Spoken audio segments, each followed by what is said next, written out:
I've been thinking a lot lately about what options mean to me. Over the last month, I have had the opportunity to just have slow starts to my mornings. I've been rebuilding my routine and figuring out what works for me as I transition into a different phase of life. Um, and I really, really appreciate slow mornings. Um, I get up early. I haven't always gotten up early. I used to be a morning person and then just somewhere fell into not being a morning person. But I'm up now I set my alarm for 5:45 a.m. And the thing is I really don't have any point of interest to be anywhere. However, we can really fall into a routine of not having a routine. And I realized that's what I was doing was because I didn't have to particularly be anywhere or do anything.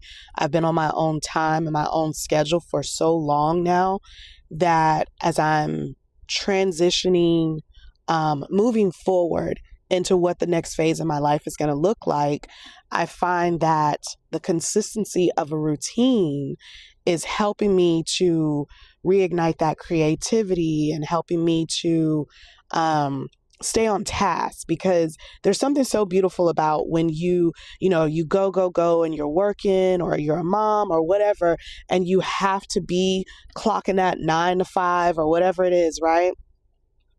When you get a break or a vacation or time off, you just live for it because you don't have to live by that schedule or that routine.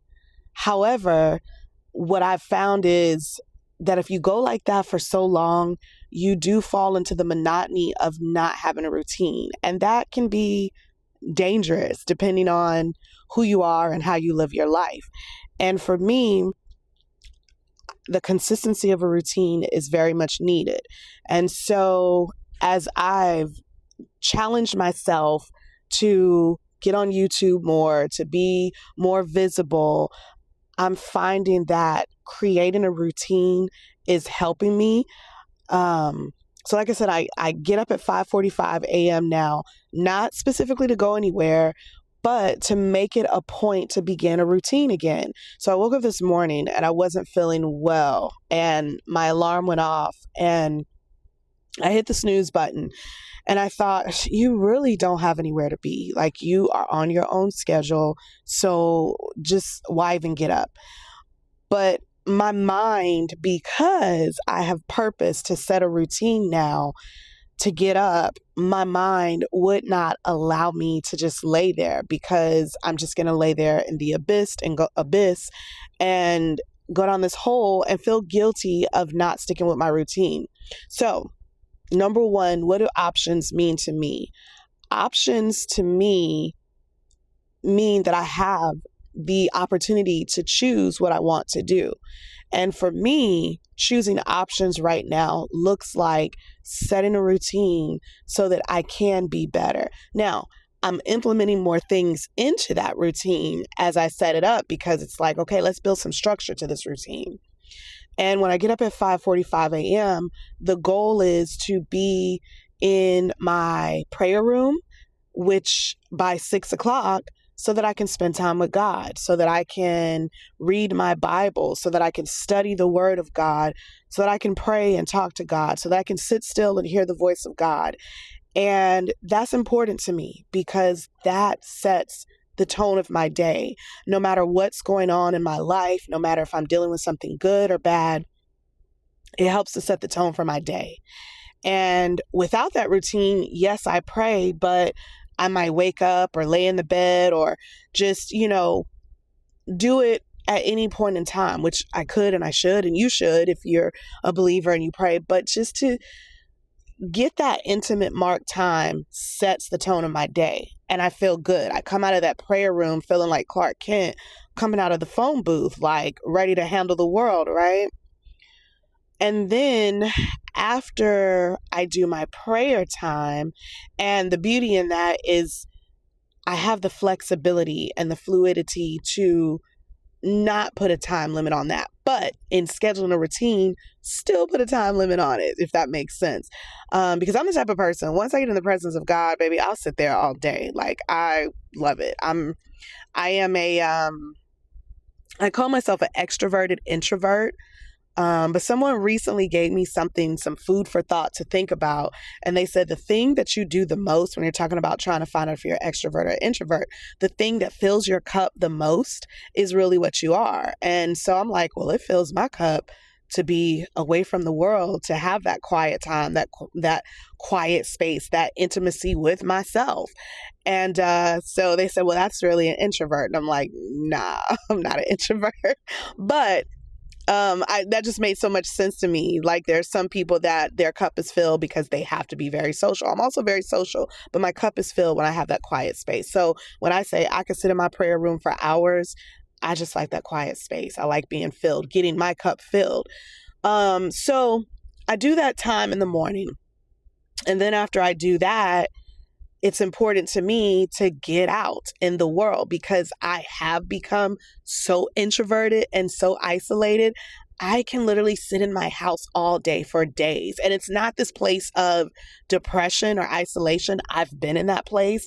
I know the difference. And this is not it. This is just me filling my cup and being okay with having that time and that space in myself, which I've realized, like, you got to get out, girl. You got to let some vitamin D hit your skin. You got to get out and socialize, get into the world, get into nature. So the next part of my routine is now getting out and walking.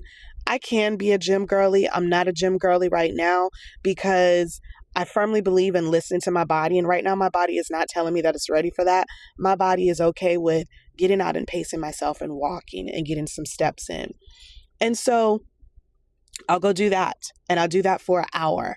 And as I begin to do that daily, I'm challenging myself to get in my Bible and read my Bible daily, pray and talk to the Lord daily, and then go work out for a set amount or go walk for a set amount of time daily.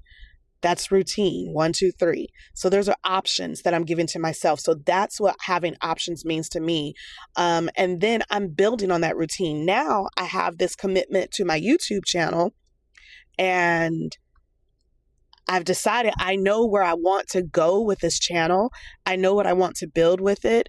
And I know that I want to create a stream of income, multiple streams of income based off this channel and using my voice and my talents and my gifts. And so if I'm going to do that, then I need to take this serious and not just do it on the fly, do it on a whim. So the next part of my routine is putting my time in with building my YouTube channel, creating content, editing said content. Well, that's a job. That is the job. I am the job. And so I've added that to my schedule, or my routine rather, so that I can be consistent with that. Is that making sense to you? It's making sense to me, so I hope it's making sense to you. But I'm building a routine up where there once was none. And hear me, I understand there's a lot of people that are going, man, that must be so nice to not have anything to do and just to live life on your own time and terms. It is, but when you're someone that's called to purpose, when you're someone that has so much in you that you know you have to share with the world and you give to the world, like I said, that can be a dangerous place because you get in the space of not creating and not being productive and not producing. And that's where I've been. That was a big part of losing myself, losing my identity and finding myself. Was I'm finding that I need to spend more time with me so that I can give. But in that time where I wasn't sure about my identity, I was going anywhere and doing anything. If this person needed something, I can do it because I have the time. If this person was building something, sure, I'll come over there and help and I'll do it because I have the time. And so for the last few years, that's all I've been doing is giving of myself because I really didn't know what I was supposed to be doing. There was no routine. And so now that I'm building this routine back up, it just is making so much sense to me. And as the days continue to evolve, I'm going to find out more of who I am and be truer to myself. And life is going to look so much more structured because, again, I've just been all over the place. So that's my spiel for today about why options are important to me. I'll close with this. a friend of mine, we had this conversation earlier this year about freedom. And we said that, the goal wasn't about, everybody wants to make a lot of money, right? Or at least people want to be comfortable in having that money. And we challenged ourselves with, well, why? And the thing that we came up with was, well, freedom of purpose. Freedom of purpose. So why do I want to have options, whether that's my time or my attention or streams of income? Because it provides freedom of purpose. And when you know what your purpose is, which I do, then having those options to have that freedom to fully walk in and function in your purpose is a beautiful thing. Because for me, my purpose is a calling to help other people. I think we all, in some way, shape, or form, have that calling in some form of capacity. But having options to me means having the freedom of purpose. So comment below and tell me what having options looks like for you. I'd love to hear it. And if you love what I'm saying and you want to walk out this journey with me, don't forget to like and subscribe to this channel. Until next time, I'll see you soon, girlies. Bye.